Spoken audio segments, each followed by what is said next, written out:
Howdy, folks. So today I'm going to kind of attempt an audio style video, I guess. If I can figure out how to rip the audio off this, I will. But I wanted to talk more philosophically about some flow-related concepts. So I recently had an interaction on PoiChat Butt Butter, which I think is supposed to be the more open-minded, at least, of the Facebook PoiChat groups. And it was subtle, but I kind of came to a conclusion about why tech poi has grown so stagnant. There's a claim that tech poi is dead. And everyone that spins tech poi essentially thinks that's a very, very dumb thing because, I still spin tech poi all the time, and I watch YouTube videos and Instagram and all the shit that other people are spinning all sorts of technical and awesome poi too. So I think when the claim tech poi is dead is made, they're not talking about people spinning tech poi. I think it's more the discussion, the development, the communal, aspect of discovering a new move, discussing it with other people, building frameworks, that sort of thing. Not a lot of that occurs on Facebook, poi groups or anything like that anymore. There's really not a good forum for exchanging ideas. And I believe it's the result of a few things that have developed over a long time. I saw this trend kind of starting back in like 2012, 2013, and it grew so, aggressive that I actually got off of the Facebook poi groups for about 10 years.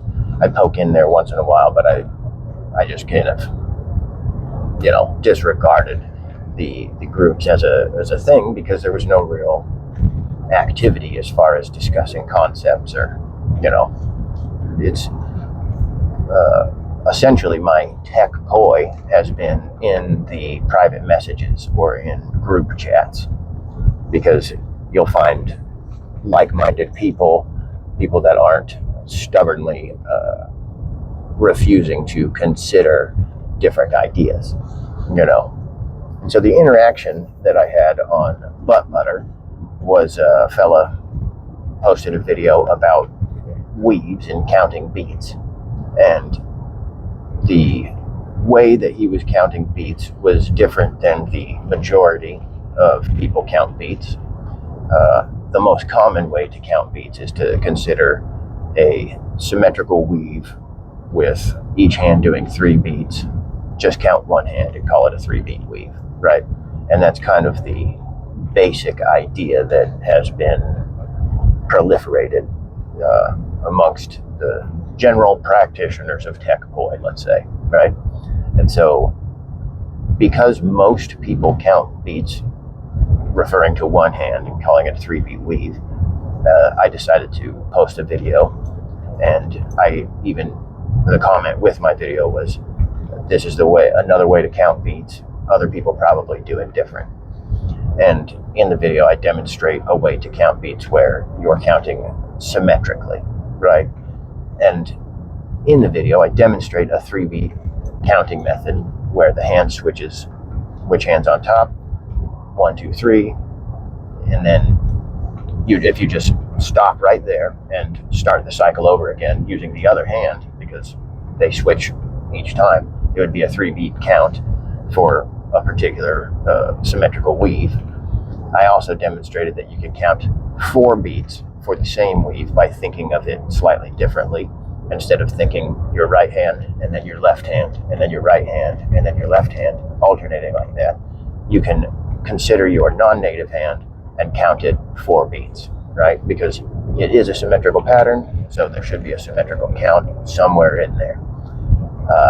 And I mean, there totally is. You can totally count it I can think of 3 different ways to count that correlate with the actual performance of the move. Is the way I'm thinking right? Is the way that other people are thinking right? See, that's a tough thing, because these are mental frameworks with no inherent reality in the external world. The reality is the performance of this particular weave, and if that's an objective thing, you're doing the move or you're doing a different move, you know. But the way that we look at this move, the way we subdivide it, the way we count it, all of that is actually happening in our head. It's a subjective experience. And so I posted with the disclaimer that other people do it differently. And a fella responded to my thing saying, hey, close, but you're wrong. And I'm not wrong. You can't be wrong about a subjective experience. It's arbitrary. So I made a comment back like, oh, okay, here it comes. You know, some dude with a pet framework. And the conversation kind of escalated where a guy, he was just continuing to say that I was wrong. Everyone counts it as 3 beats. Ask anyone, all of this shit. And you know, I don't really care. You know, it's a subjective thing. That guy can think I'm wrong. It doesn't affect how I count weaves. But what startled me about it was other people commented, hey, cool, thank you. That was very helpful. Okay, I appreciate it. You know, multiple people, I think 2 actually, multiple, but 2 people. And the same guy that told me I was wrong also started commenting on these people's posts saying, don't listen to him, he's wrong, right? There was no attempt to understand my point of view. I demonstrated in the video that you can count it in 3 or you can count it in 4, right? And I didn't argue against the 3-beat weave thing ever because I understand the 3-beat weave. And depending on the song, depending on the context that you're spinning in, 3 beats might be better than 4 beats for counting. Sometimes 4 beats will be better. Sometimes 6/8 would be better, you know? So it just depends on context, but there's no inherent rightness or wrongness unless you're comparing it to a thing and saying, are you replicating this accurately, you know? But nothing's inherently right or wrong as far as subjective mental frameworks. The fact that this guy went to other people and told them not to listen to this new idea because it wasn't the way he thinks about it, that was the thing that got me. I was like, there's something really shitty about that, right? And I couldn't put my finger on it at the time. And then the other thing that I noticed happened was multiple people jumped in with the guy and told me I was wrong, you know, kind of in a condescending and aggressive manner. One person was particularly aggressive, claimed that I was like eroding the fundamentals. He told me that, you know, and so my response was like, yeah, you can have 2 ideas in your mind at once. It doesn't change anything, you know. It's a good thing to have more ideas than less, something like that. And his response was aggressively like, thanks for calling me stupid, and then lots of profanity and other things, you know. And it's like, so the fact that I presented a different method of counting, even just claiming that this is not the way most people do it. I had one guy actively trying to tell me that I'm incorrect, trying to change my mind about it. Never even reflecting on the idea that I know 3-beat weaves, I demonstrate them. He painted me like an idiot, saying like he doesn't even know how to do 3-beat weaves. He doesn't know any of this shit, you know, like telling multiple people this about me in the post, you know, don't listen to him, don't even try to talk to him, all of this. So presenting a new idea, or not even a new one, just a different idea, got people to cuss me out, got people to make fun of me, you know, got people to discourage other people from listening to my post, you know. So that is a suppression of things. Okay, so the same guy also told me that you can't do weaves in same time, same direction, which you absolutely can. I did a blind test and I posted me doing same time, same direction weave and just asked other people, oh, I don't know what to call this move. What would you call it? Everyone that responded, same time, same direction weave. So I know several people, including myself, that can do a move that would be classified as the same time, same direction weave. You know, so that's what brings me to the general topic here. This is like the background that inspired this general thought. It's Dunning Kruger. The Dunning Kruger effect is where someone knows about a thing, but not enough to understand they don't know what they don't know.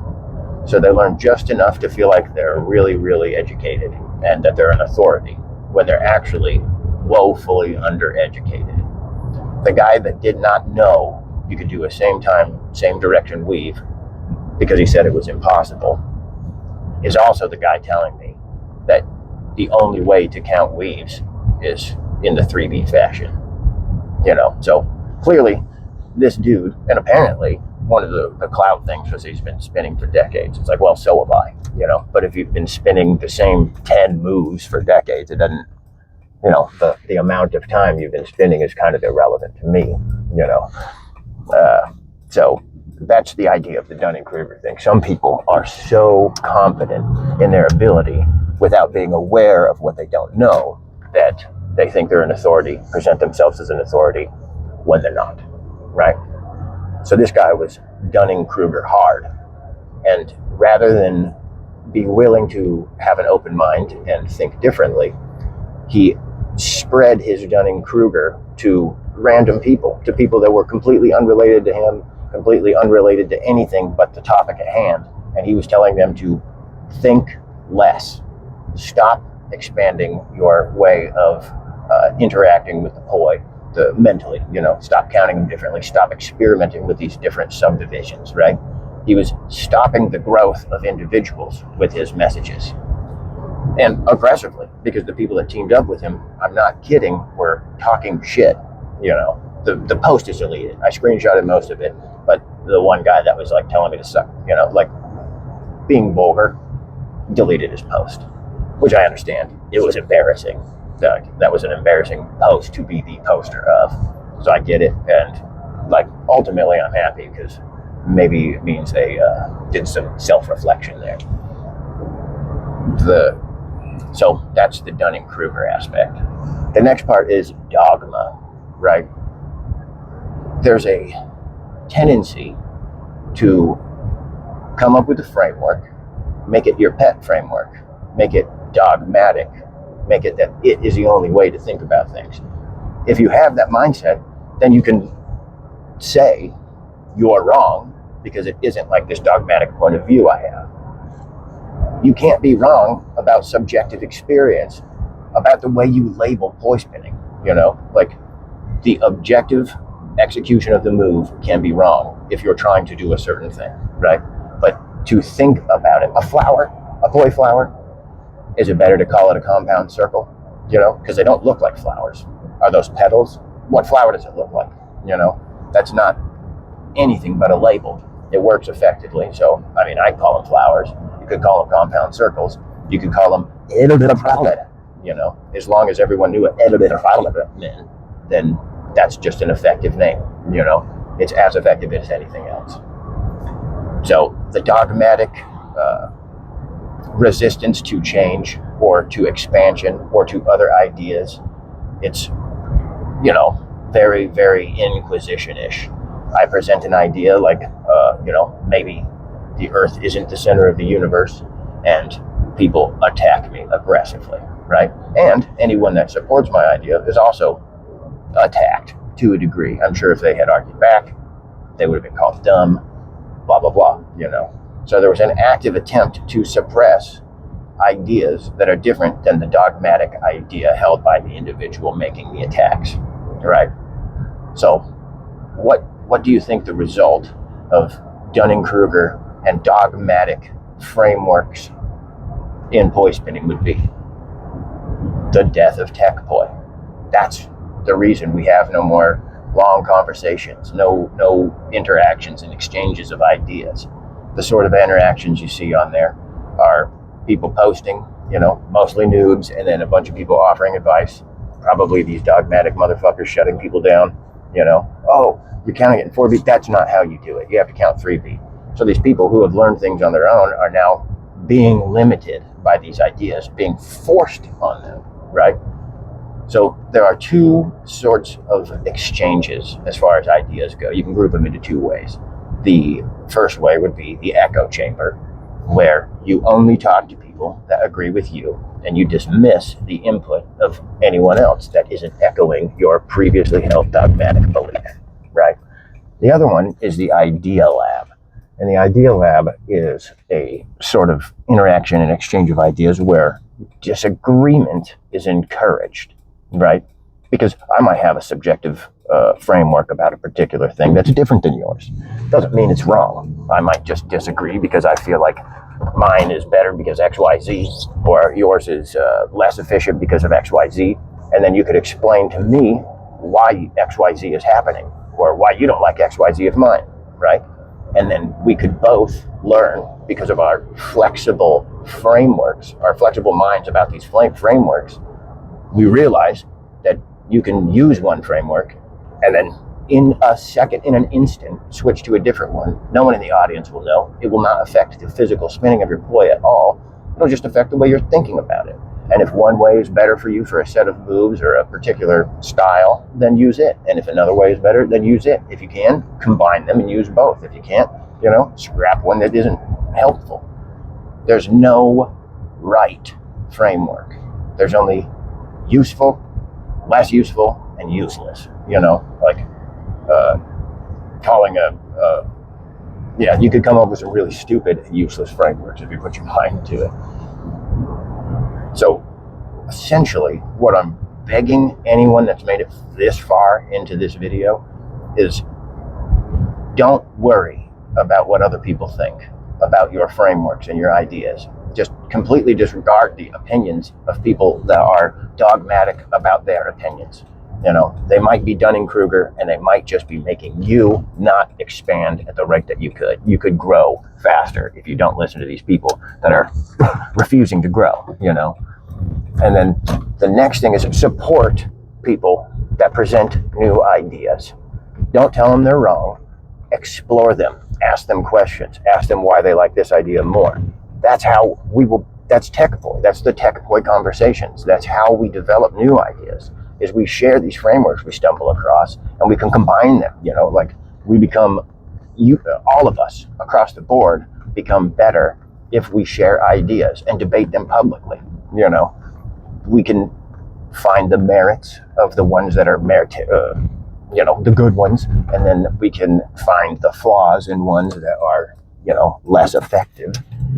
And we all grow from this, and no one really owns a framework, right? Like that's a weird ego idea, people have come up with this shit before, we're not the first spinners. We're not the first people. There's people without the internet. There's tons of stuff. Other people have thought of this shit too. No one's inventing moves. You might be executing it more cleanly than other people, or the first one to put it on video or something, which are all cool. That's all cool stuff. But that's not the point, is it? Maybe that's what you're trying to do, and that's fine. That's awesome. If you're the first guy to categorize several moves, or the first girl to categorize several moves, get them on, that is an admirable goal. Like a universal lexicon, right? That's also an admirable goal. It's never going to happen because that's not how language works, but it's a goal. It's a thing to shoot for. Don't be disappointed if other people have different language for a particular thing. Just once you're aware that that's what they're calling it, do you want to be stubborn and make them say the words you're saying? Or do you want to understand them and continue a conversation and move in a direction that is actually beneficial to both of you?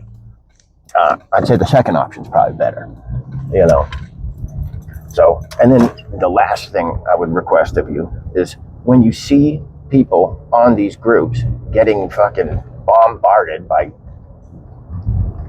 dogmatic Dunning Kruger dipshits that have a aggressive way of suppressing the ideas that don't agree with their limited and held beliefs about spinning ploy.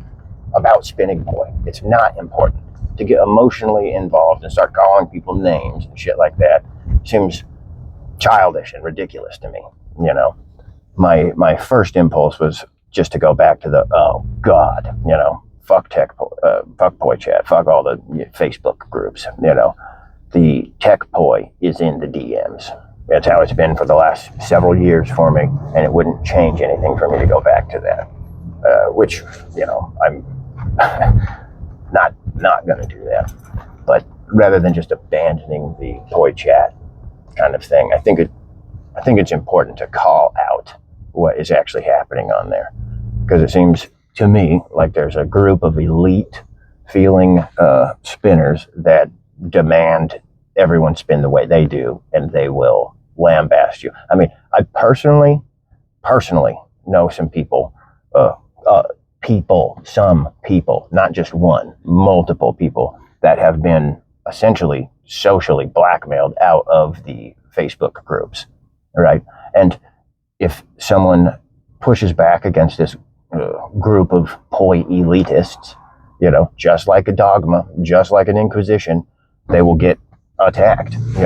Initially it'll be their poi spinning frameworks, and then it grows personal.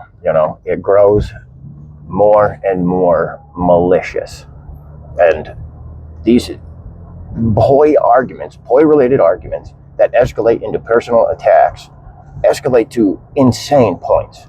Like there are very loud and very dumb people on the internet, and they will attack aggressively. I'm not going to go into the details or kind of give any names or anything, but if you ask some questions, if you ask around, you will learn some dark shit about the kind of lengths these people will go to if you question their poi dogma, their poi spinning dogma. This is not a religion, and people should stop treating it with the emotional intensity of a religion or a political ideal or something.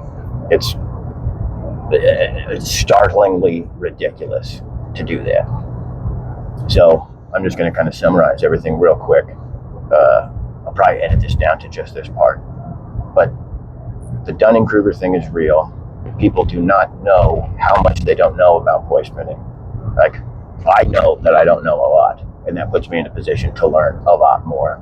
If you were to think you knew everything, then what is there to learn? Go ahead and be perfect. It's a dumb idea. And then the dogma thing, to hold dogmatically to these particular frameworks about poi spinning, about playing with a toy, makes you, it's an emotionally invested, like, inquisition on the people that question the dogma of existing frameworks right now. That's insane. The echo chamber is real.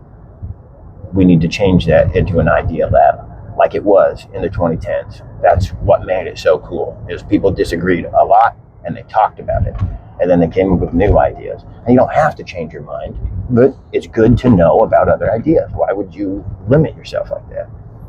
And then, so that ties into the death of tech poi thing. Tech poi is not dead.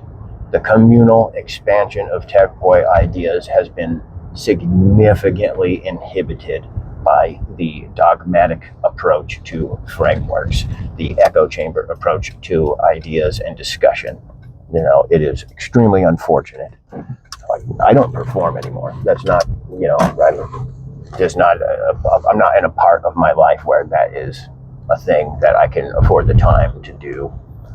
So my whole passion for spinning right now is learning new moves, coming up with new things, playing, figuring stuff out. The novelty of the endlessness of poi is what I enjoy, exploring poi, and I would love to have more people to share and explore these ideas with. There are so many people with so many different ways of thinking about it and approaching it. It's a kaleidoscope of, it is amazing how rich this poi spinning community is, and all these frameworks is, it's wonderful. And I can't believe that people would have the arrogance to attempt to limit that. So if you've made it this far, thank you so much for listening. I'm done with my rant now, but just keep an eye out for that. You'll start to see it. If you haven't already been seeing it, you're very likely to start noticing it all over now. And you don't have to be mean or anything. Just encourage the people that are being attacked to ignore the people attacking them, and maybe encourage the people that are attacking them to step out of their echo chamber and suspend their disbelief, and maybe be a little less dogmatic about how they approach the mental aspect, the subjective framework aspect of koi spinning.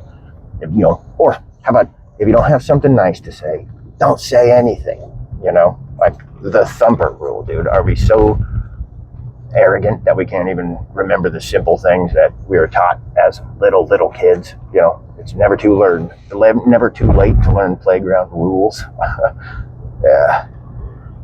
So I think the tech koi community and the discussions of tech koi are 100% within the ability of us as a community to revive. I think that it's not doomed, it's not dead, it's just gone underground. And I think we can bring it back. It's just going to take the people that are quiet, the people that have given up because of the idiots, the loud idiots on the Facebook. Ignore them. I'm just going to start blocking people. That way I don't get the input of the obviously belligerent ones. I don't need that input. It doesn't help anything. That's the problem. So thank you guys for listening. I hope this was in some way encouraging. My goal with this video was not to just talk shit about the Dunning Kruger dogmatic death of tech koi people. My overall intention was to encourage everyone else to be open-minded, to explore ideas as much as you'd explore techniques, and just think of it as a community, and these are your friends, and these people have been spinning too, and they have different ways of thinking about it, and all the ways we think about it, the more ways we think about it, the bigger the mental framework network becomes, the M field, and the more it is enjoyable, the more there's a community. There's so much more to spinning that is pleasurable than just the act itself. Sharing ideas is pleasurable. Meeting new people is pleasurable. Interacting, going camping, going to these festivals and stuff is pleasurable. All of that stuff is fun. This should be fun. So let's remember that. Let's be kind to each other. Let's share ideas and not talk shit if we don't have to. I mean, heckling is one thing. I love being heckled. The right kind of heckling can encourage you to do new and playful things, But being an asshole and talking shit is a completely different thing. And I'm sure in our hearts, we all know the difference. So let's not be assholes. Let's be playful, and let's heckle, and let's encourage, and let's be cool. All right, guys, thank you so much for listening. I really do appreciate it if you made it this far. It is much longer than I intended.